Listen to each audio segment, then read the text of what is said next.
All right, let's go ahead and get started tonight. So welcome to Keystone Sessions. We've got three pretty great topics tonight, and a lot of what we're going to be talking about is the impact of technology on industries, especially industries that have really kind of been absent that technology influence. And so excited to kind of start the conversation off tonight with a blend of that emerging tech and technology evolution or integration into existing industries, but also with serial entrepreneurship, which I think is a tremendously important aspect of entrepreneurship that we don't talk about enough, and that we don't highlight how that impacts the economic growth in the region. So joined tonight by a couple of individuals that have just started a new entity. Both of them have a track record in the Kansas City startup ecosystem in various ways, shapes, or forms. And so excited about the conversation and happy you guys are joining us this evening.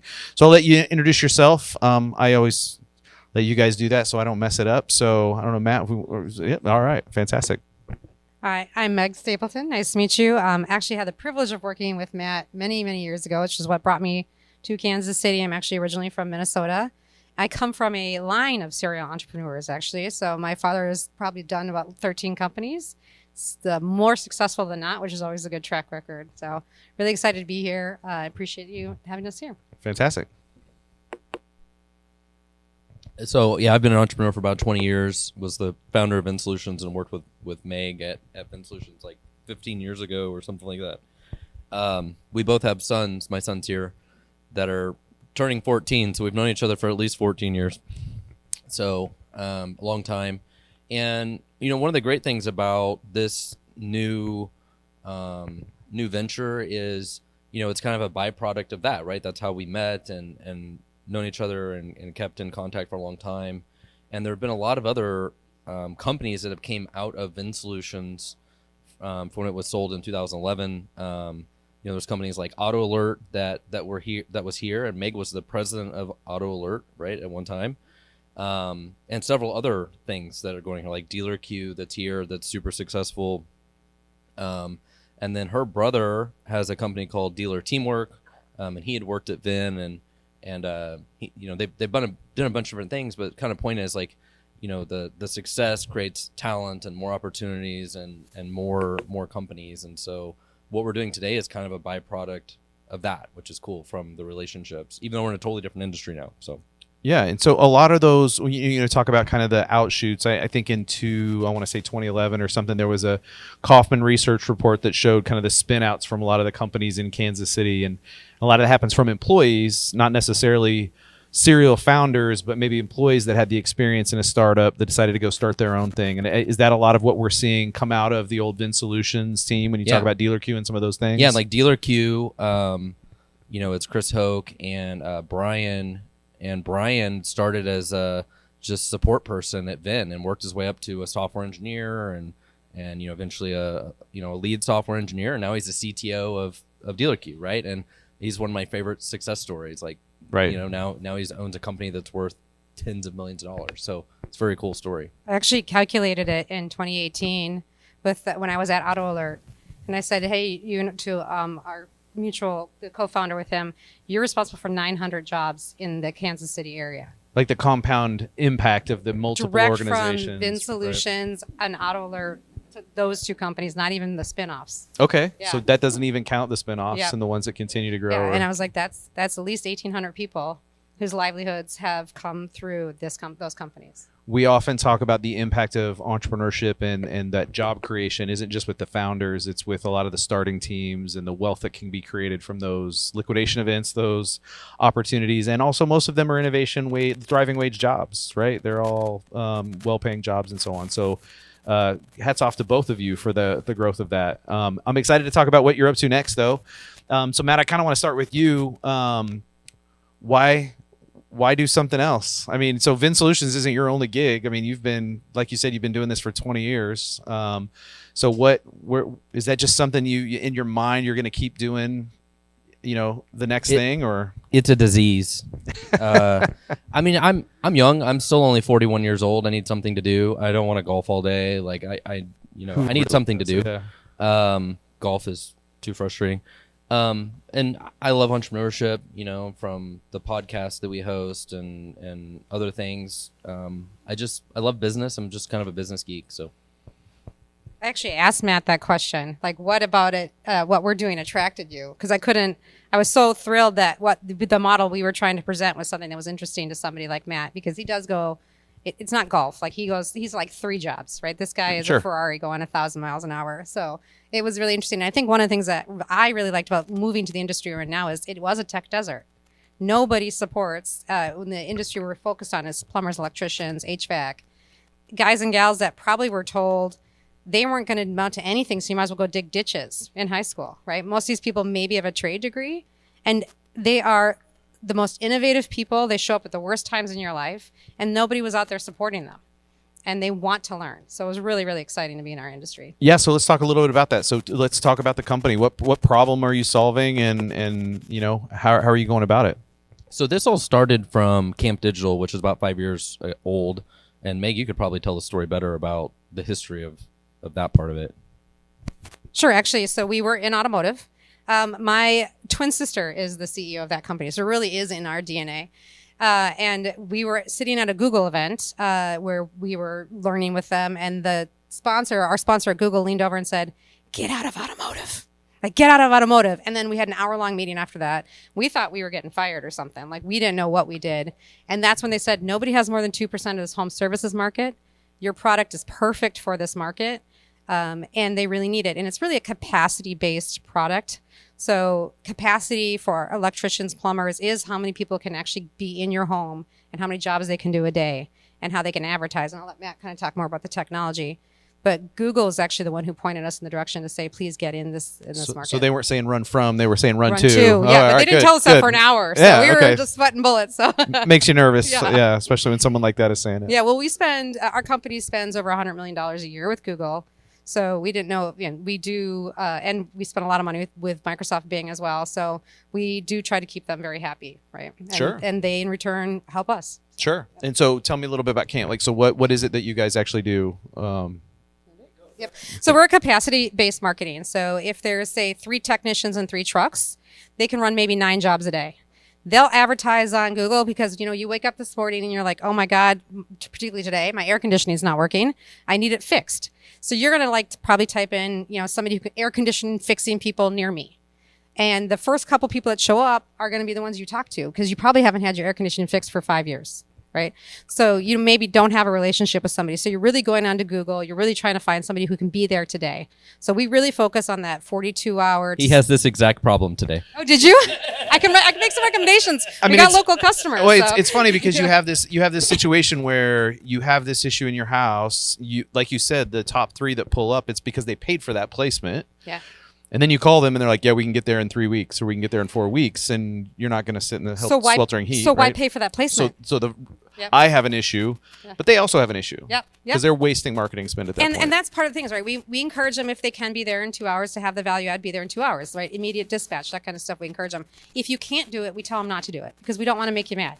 But also don't pay for that advertising, right? I remember talking to a company that did remediation for fires last year in Colorado. They're 3 months booked and they're paying $30,000 a month in advertising to get people to call to say we're 3 months booked. When they could pay 0 and they're still 3 months booked. Yep. Yeah. And we do focus on, in our industry, something called local service ads, LSA, for Google.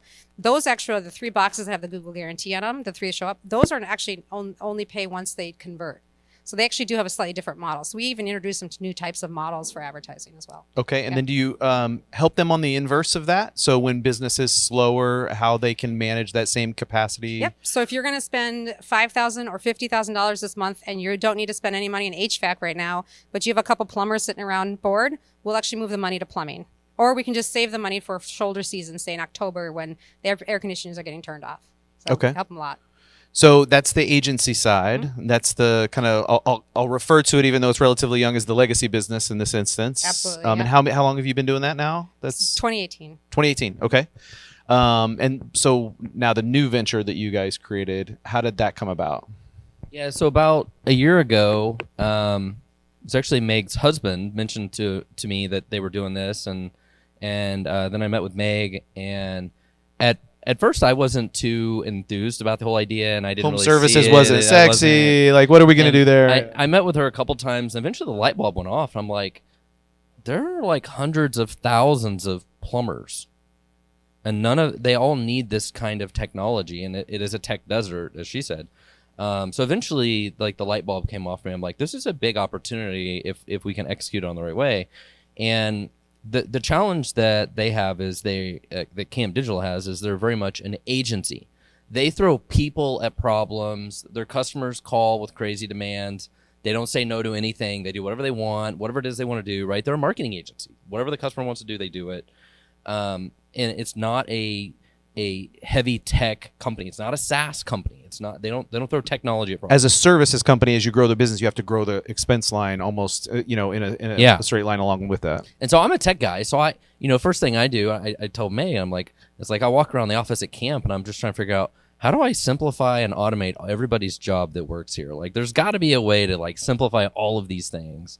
And I look at it as like throwing technology at the problems, right? But that's not the way agencies work. But really, the value that Camp provides is huge to the clientele that they're after. But they're only really after the top, say, 2% of the market, the really large companies. So in Kansas City, that's like A.B. May and Bob Hamilton, Inception, and some other larger firms here in town that have like dozens of technicians or big companies, right? There's a huge market that is small to medium-sized businesses that have nothing. There's nobody that provides this technology that we have. And so that was what we looked at a year ago, said, how do we take the technology, the innovation part of it, and spin it out into a new tech company separate from the agency? Like the agency does is super valuable, but we need to, get the price point from being, very high to very low and make it, we solve all the problems with technology. We automate all the things. We don't offer as many bells and whistles. We don't have as much, flexibility and functionality, but it's streamlined, simple to use product that we can go sell to tens of thousands of home service companies, and even outside of those, HVAC, electrical, and plumbing. So like, we're already talking to people that are in roofing, car dealers, go to hair salon, massage, locksmith. She even joked about bail bondsmen, whatever it is. Even funeral homes have capacity problems. They can only do so many funerals. Sure, right? sure. So if they're booked up, probably shouldn't do advertising. Yes, so there's a lot of postpone that service-based- death if you get the opportunity to, right? Yeah, there's a lot of service-based companies Sure. that can use this technology in different industries, and so that's our goal, is to start with what we know. We're starting. A lot of our first customers are plumbers, but our goal is to quickly go into other industries as well. So was this the idea when you called Matt? Was this where you thought it would go when you called Matt, or is it more, we know there's a there, we're not sure exactly what it is? No, we knew we needed to turn it into a much lower price point, almost a self-service solution, and there's 300,000 plus plumbers in the United States, and Camp is maybe addressing 30,000 of them. Just plumbers. Yeah, That's just plumbers yeah. in the U.S. Right. Right. We also serve Canada. Right. And so we knew that there had to be more of an opportunity. And Matt actually helped widen our horizon on where there is capacity issues. And this software, I mean, it'll do 6,000 updates to a website a month, just to their ads. I'm going to have a 2-hour arrival guarantee. You can immediate chair available if you're a hair salon, that kind of stuff. You can't do that with a human, right? So we already had the ability to scale in that respect. Now we needed to scale across our customer base. Okay. See, really what we're doing, you could describe as performance-based marketing, which a lot of marketing agencies or like search engine marketing, digital marketing companies don't do, and they want no part of it. They don't want to be held accountable for any kind of performance. They want to take your $5,000, $10,000 a month budget. They're going to take 10% of that, and they're going to go burn it and spend it. They don't care what happens. They don't want to be held accountable for any of it. Right. And so we're on the other end. We're like, hey, let's not spend any of the money unless you need to, and let's optimize the heck out of it and hold us accountable for performance. That's like what we do. That's what we want to do. Because the other side of the marketing companies, they're not technology driven. They're just very simple. Think about almost buying TV and radio ads, right? We just spend the money and we just run the ads. Like they just spend the money. And so we're looking at it from the other side of performance and using technology, like very high tech driven stuff, where most of them it's like set it and forget it. They're like, Here's your budget. These are your keywords. Run it. We'll never look at it again. And they just run a flat line And they across, just run it. just like $5,000 a month or whatever, they like just you said. Well, and when you need more leads, they want to throw more money at it because they get a percentage of that commission. Part of the model we do is a flat fee, right? So if we can encourage you to dial down, we will, and you'll save money. If we ask you to say, hey, maybe you need to spend more on plumbing right now, we mean it, right? We're not going to get any more money from that. So if it's a nice way for at least smaller companies as well to actually have a budget and stick to it and not worry about, being nickeled and dimed. So on the technology side, or I guess actually on the integration side, how do you manage that how do you manage that capacity? How do you know? Yeah. So we integrate to their scheduling systems. Okay. So there's a whole industry of what's called field service management. The largest company in that space is a company called Service Titan that's publicly traded and worth like billions of dollars. Their software also sucks, by the way. But there's a bunch of other smaller players as well. Sure. And so we integrate with them. And some of them are very industry specific. So there's like one called AccuLinks that is like the number one for roofing. Okay. And there's another one called something another for lawns, for lawn service. Like there's some very specific like industry ones. But, potentially one of the things I first told her is like, you know what? Somebody like Great Clips needs our product. Like if I go search for like men's haircut and I see an ad for Great Clips and I go to their website and I go to check in online, there's a 2-hour wait. They probably shouldn't have advertised at all. Right? They are just out of business at this point. Nobody's going to do a 2-hour wait at Great Clips. Right. And so there's a lot of opportunities to take the technology to all these other industries and things. Integrate with somebody like Great Clips. Like, hey, what do you use for your scheduling system? We just check your thing. If it's more than 40 minutes or whatever it is, turn off the ads. Like, it's pointless. Because you're starting to see the tech foundation of those scheduling platforms, that makes integration a lot easier. I mean, if you had to go integrate with 300,000 or whatever that percentage of the market you think you'll capture in this space with plumbers, you don't want to do one-off integrations across the board there. Ideally, yeah, we want to do industry specific, top players. The good news is the integration's pretty simple, so it's not that big of a deal. But yeah, for sure, we don't want to do one-off ones for every new customer. But he thought of that because that's what he does, and he actually has the ability for them to actually update their schedule in the system as well. So if they don't have an integration partner, because they are small, so you can do that. They can come to our system and do it. Yeah. Excellent. So Matt, you and I were talking earlier. When I think about that market, I look at it and just my perception in looking at that market is there's the A.B. Mays, there's the Bob Hamiltons, but most of it is just like long tail small business. But there's some roll up that's been happening across these sectors. And Bob Hamilton's a good example of that. They were acquired by some private equity group.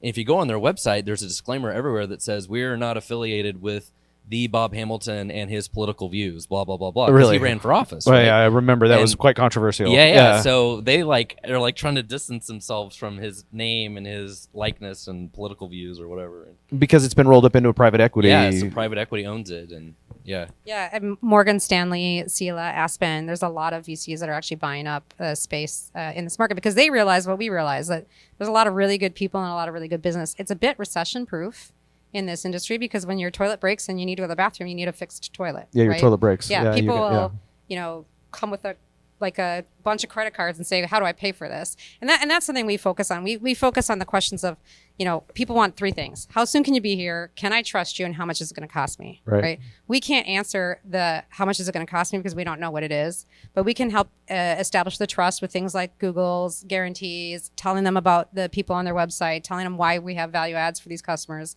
and how soon you can be here. Right. And those are the things. And recently, actually, Google just put out a study that said before in 2022, people were looking for cheapest.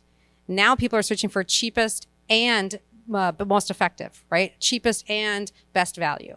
So people aren't actually looking for the cheapest right now. They're looking for that combination. I imagine with labor shortages in a lot of these markets, people are prioritizing when can you get here? Yeah. It's huge. Yeah. I had a plumber at my house the other day to work on something. And because I'm in the industry, I always ask him and whatever. And it was United Heating and Cooling, which is in Grandview. And I think he said they only had 2 plumbers. He said they had like 2 that quit 6 months ago. They have not been able to replace any of them at all. They cannot find a single one. There's a massive, massive shortage of these types of jobs. And I posted about it on LinkedIn the other day. I'm like, I don't know if I would recommend to somebody that like software development be the best job to go make money. Plumbers make over $100,000 a year. Super high demand right now. And they're in super high demand and recession proof. The jobs are not going to go anywhere. and they're super high paying jobs. And it's easy for a plumber, if they have the interest and aptitude and all that to run a business, to have their own business and be entrepreneurs as well. Yeah. So Particularly for women, just put my plug in that nobody ever tells a young gal in high school that she should go be a plumber or an electrician. Right. But they are needed desperately, and there's a big market for women in the trades. I feel like we've reached somewhat of a tipping point here, or a really interesting inflection point, because now Matt Watson is on stage talking about plumbers and how he's in the industry. I never ever thought I would hear you say those words, but that's pretty cool. So Matt, I gotta ask, like, as you got into this, what were those things that surprised you? Like, what were those things that you didn't know as you came into this opportunity? Was it a year ago? I think you guys started working together on the camp side. I think how big the opportunity was, and how there is a lot of technology in the space, but a lot of it is still very old fashioned. The industry is, definitely several years behind probably a lot of other things. And it's really ran by a lot of digital marketing agencies, and you have a lot of plumbers, like the ones that we're signing up, that they're small businesses. The guy we're talking to is the same guy that's going and doing the work. Like, he owns the plumbing company and he is the plumber, and he's got, like, stereotypically his brother or somebody in the family that helps him, couple cousins or somebody. It's very common, right? Yep. And they're desperate to grow, but they don't know what to do, and they hire these marketing agencies that they give a lot of money to, and they don't have a big ad budget, and they just don't have the ability to grow. And it's really cool for us to talk to them, and at the end of the conversation, they're so excited and they feel like they just won the lottery. They're like, our plumbing business is going to grow, and they're just so excited. And that feels super awesome. We had several of those calls this week. And I imagine it's that growth. It sounds like there are certain headwinds around labor and talent and so on. So this allows them to be in the optimal seat of being able to divert resources where they're not needed anymore to maybe things like hiring and and our tool that we built too even can address service area, right? So if I want to be in the greater Kansas City area, KCK, KCMO, because I need to actually get more leads, I can do that. But if I want to get one more job, I can contract it, say, to just to Overland Park, so I'm on my way home, and I can get one more job in, right? So we can even make their jobs more efficient. Have you ever seen this startup idea matrix that's floating around the internet? This Excel spreadsheet that lists, I think, probably 100 industries down one side, and then it talks about various functions. I think you can Google startup idea matrix, and it lists all these industries, and then it lists all these maybe functions or types of elements of that business or so on. And the goal is literally to look at them and identify where technology hasn't, or where there hasn't been some type of advancement. Have you seen this? Do you know what I'm talking about? I don't think so. It's an interesting. I mean, when you were telling me about this opportunity, that's the first thing that jumped to mind. Is you could probably sit there all day long and like circle boxes and say, "Hey, technology hasn't, big TAM, technology hasn't been here. Now, what's the opportunity?" And spend a while, looking at those things. So.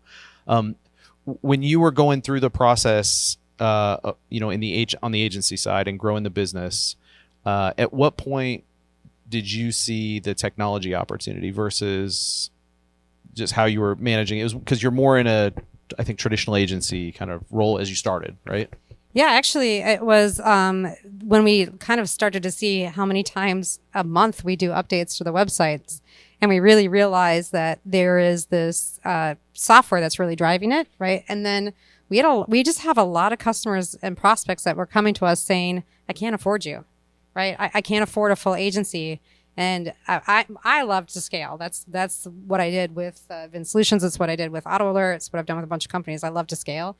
And so we just had to come up with a scaling solution. And I'm like, Matt, I believe you got to do it through technology. You can't do it through people. Sure. Right. Sure. So that's when we started to focus on it. But I also think that's what's surprising, kind of going back to the putting those two things together you just talked about. This industry is so ready for technology. We do have a giant company in our industry. It's a $10 billion company at Service Titan.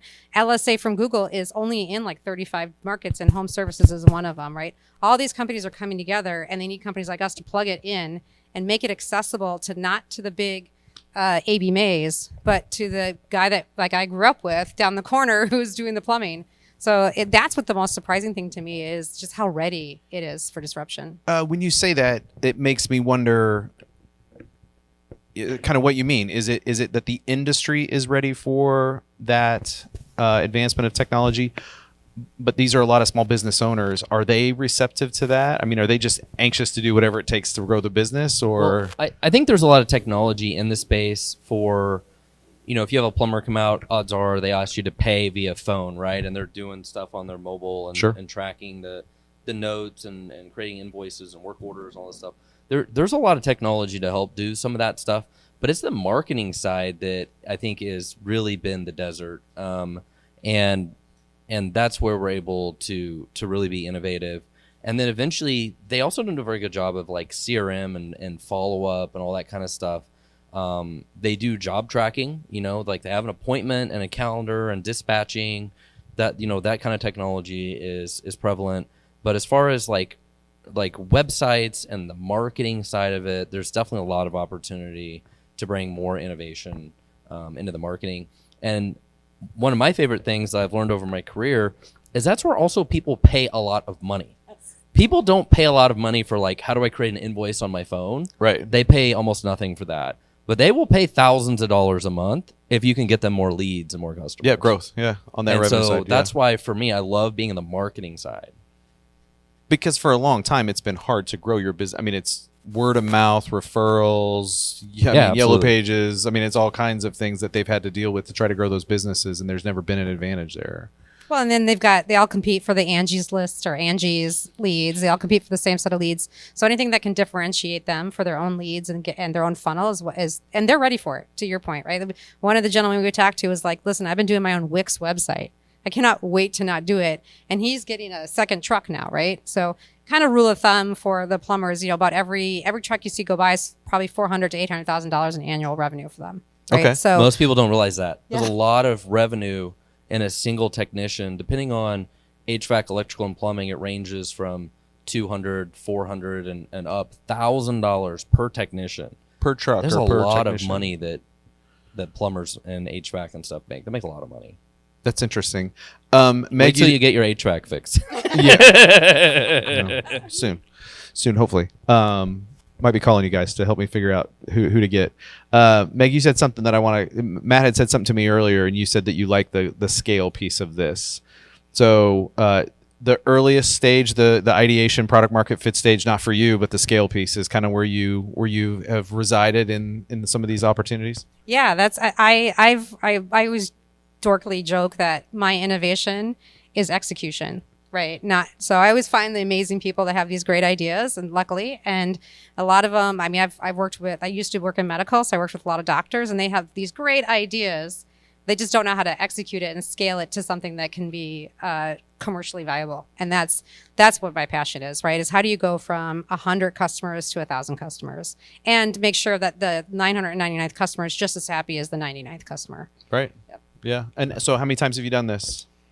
About 4 times. So we did with Vin Solutions, Auto Trader. I used to work with a company called Techion, which is in the automotive space. They're former Tesla, the CTO and that kind of group, and they do DMSs for automotive. We were launching the GM to 3,000 locations, so quite a few times. It's Okay. fun, yeah. And Matt, you and I were talking earlier about the benefits, and we said this kind of when we opened here. The benefits of maintaining the relationships, or kind of that Vin Solutions family, if you will, is when you have these kind of opportunities, you've got a pool of people that are known, trusted, experienced that you can tap into. Is that a recurring pattern that you're seeing in some of your work? I think one of the most valuable thing that anybody has is their network. It's the people they know, right? That's how most people get a job. It's not from applying to random jobs. It's somebody they know that refers them, puts them to the front of the line to get those opportunities. And the network of people is always really important.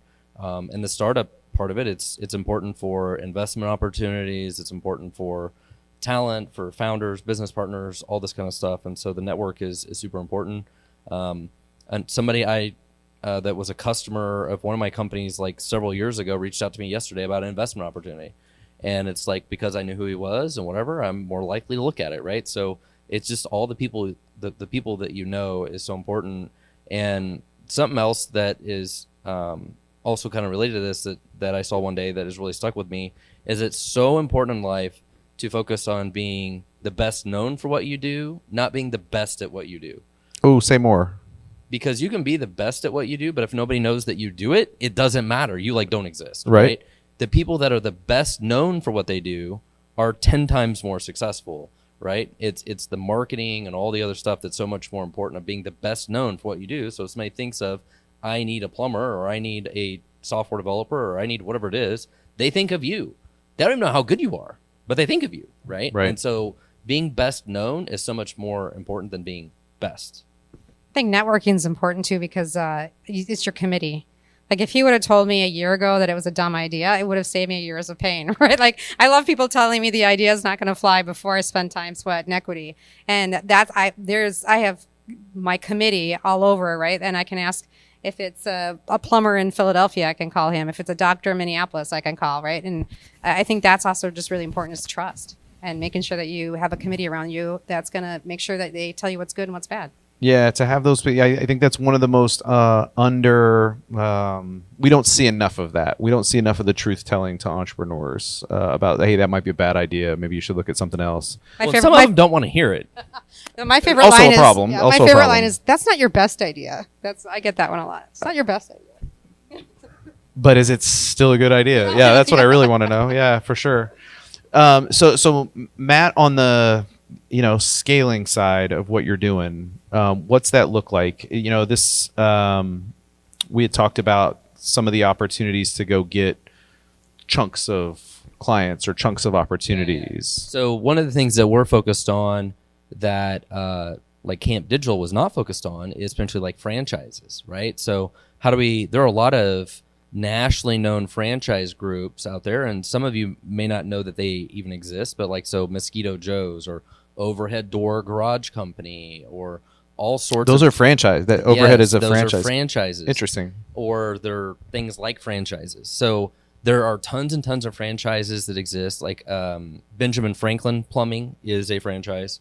There's a bunch of those that exist, right? And so part of our goal is to go to those franchises and sell our software to them. Now, ultimately, all those franchisees are small businesses. Like whoever owns the Benjamin Franklin Plumbing franchise in Overland Park or Lee Summit or Liberty or wherever it is are all individual small businesses, right? But they're using that franchise. And it's a great way as an entrepreneur actually to start a business is to buy these kinds of franchises, just like you would buy McDonald's, except you're buying a plumbing company or roofing company or whatever. But they give you the blueprint, the name, they give you support on like call center and hiring and accounting. And they do a lot of different stuff, these services and franchise groups. But we're in talks with one of them now, and fingers crossed, that potentially is like hundreds of accounts with one franchise group. And another example of that I mentioned earlier, like something like Great Clips, right? How do we go to some of these other industries and some of these other big franchises and be able to provide our technology to them? And because it's a technology solution, this scales it scales differently than a services business, right? And so do you see a point where adding a different industry, adding a different segment doesn't look tremendously different? So the scaling opportunity would be similar. I mean, there might be some feature nuances or some integration to a industry-specific platform. We are providing websites for people. We're providing content for their website and all the ads and the keywords and a lot of different stuff. So, once we do the first few plumbers, it's easy to do more and more plumbers, right? So as we go to different industries, there's definitely some work and overhead to do that, but it's not insurmountable. It's not a big deal. It's a playbook. We'll build a playbook for it. Right. Yep.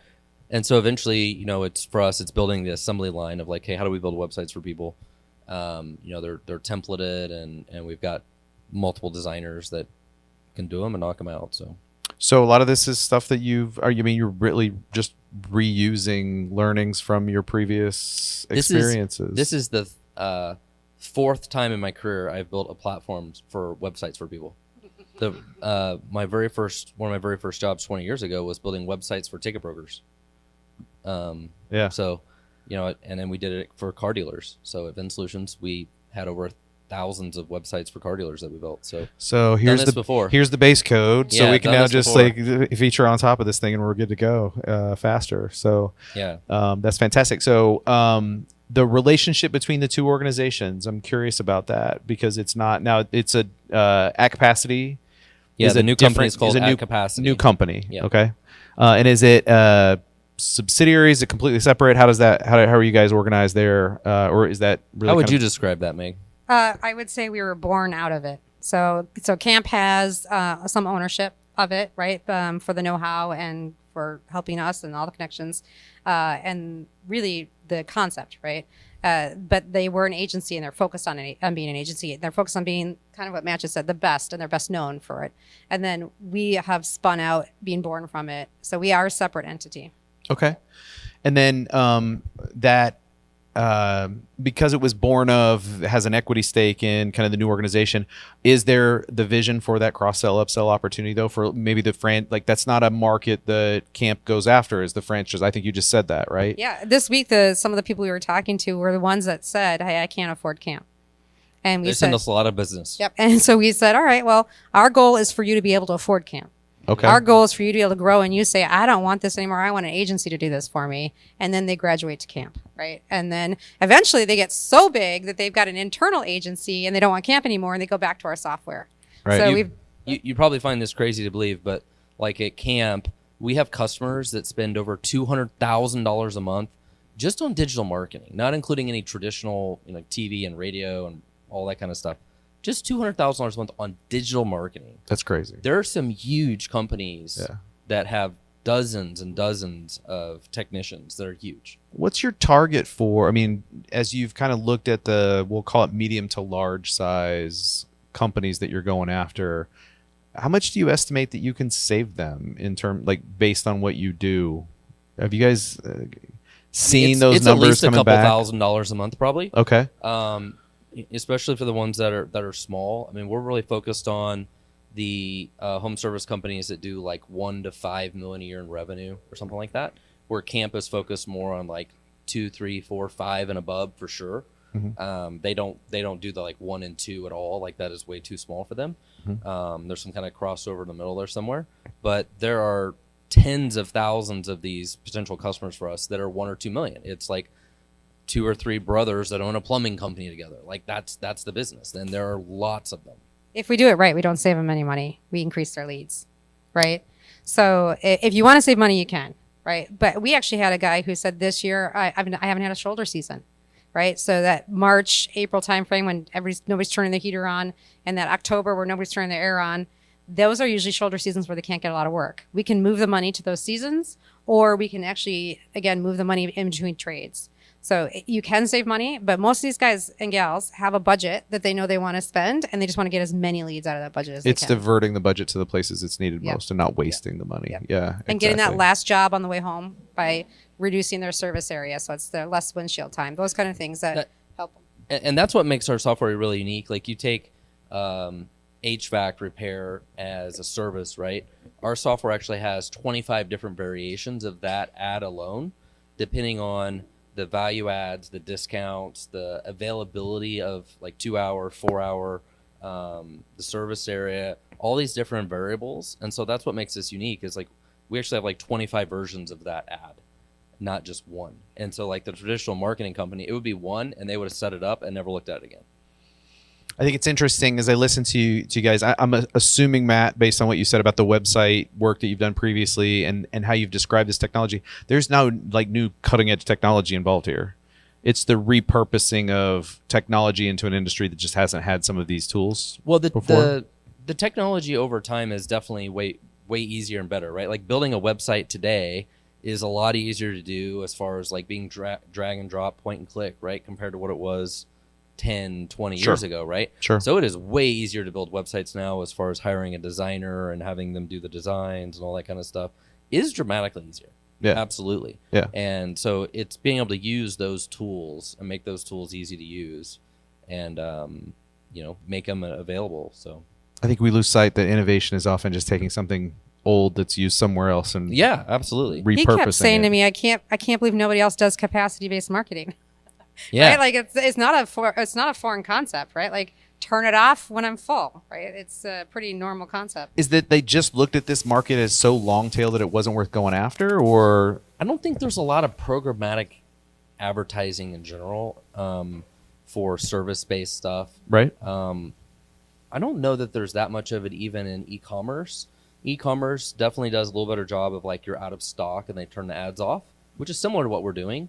But e-commerce actually doesn't do a good job at that all if you're out of stock of certain sizes or colors.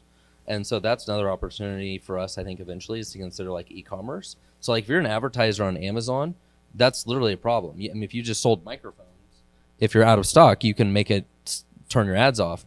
But if you're out of stock of just like a certain color of microphone or whatever, you can't tell it to turn them off. Right. So next thing you know, you're only trying to sell size 15 shoes. Right. And the ads don't stop. Yeah. So, just programmatic advertising in general is not as like sophisticated as you would think it would be. That's interesting. Yeah, I'd never thought about it that way, but it makes total sense. So, so what do you think? What's next? I mean, just you're kind of on that growth trajectory now, just looking for the customers. How does reach work for you? Again, I go back to you probably targeting these large firms. It's easier to get to them. How hard of a sell is this as you go down market? So we're still in early stages of this. Okay. I mean, our goal is so camp, of course, is huge for us. They have a huge name in the industry, and I would say almost on a daily basis, they are sending potential customers our way, right? And that was a great thing about this. Is it was sort of corporate entrepreneurship. Like they saw that like we need to go build and do this other thing, but it's a different thing, and so that's what's been great about bringing Meg and I in to do that. But now as we go out on our own, we're going to be working more of these other opportunities and all this. But we're still in the early phases of it. We've been doing this for 3 or 4 months now, I think, and we're still in the early stages. So exciting to see what it'll look like, especially 2024 as we're really getting this growing. Some of those things you still got to figure out as you go through those growth stages. We're still building the plane as we go to some degree. Yeah. Our biggest advocates so far have been the guys and gals that had the startup, that have had the successful exit of like a plumbing or a roofing company.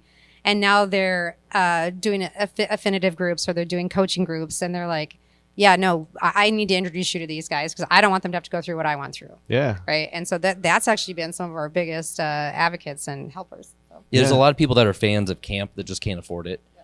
And that there's even camp sells, most of their sales come from network partners, like industry trade groups. So it's like those sort of partnerships are really, really valuable. Different trade groups, working through those trade groups.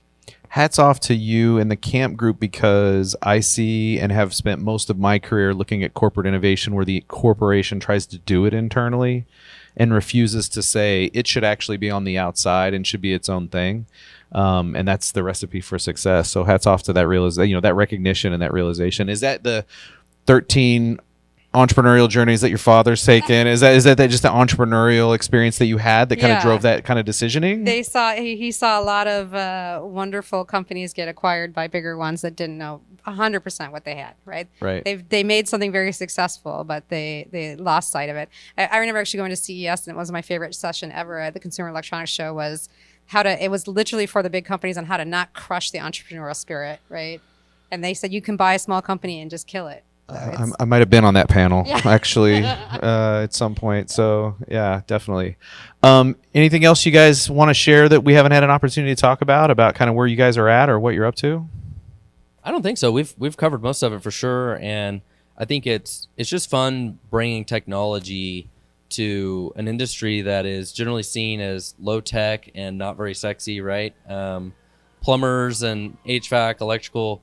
But as you know today, you need one, and you need one. Like when you need it, you need it. These are trades that are there, and nobody ever thinks about. There's an entire business out there, many businesses are out there that are sitting around waiting for a hailstorm. They're waiting for a frozen pipe. They're waiting for your air conditioner to break.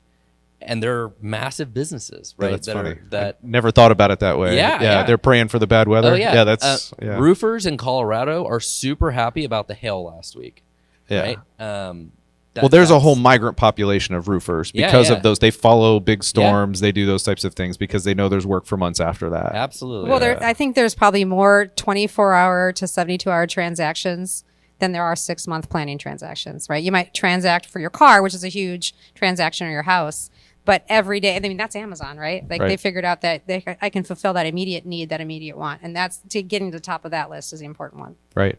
Well, hats off. It's good to see you back in the saddle again and doing this again. It's exciting to watch. And congratulations to kind of the start. It sounds like you guys are definitely onto something, and I appreciate you coming and kind of sharing the story with us. And would love to as you get this thing and you grow and you start to learn some more of the nuances of the industry and find some new things. We'd love to have you back and talk about kind of where you're going. Awesome. Thank you so much. Thank you. Yeah, absolutely. Thank you.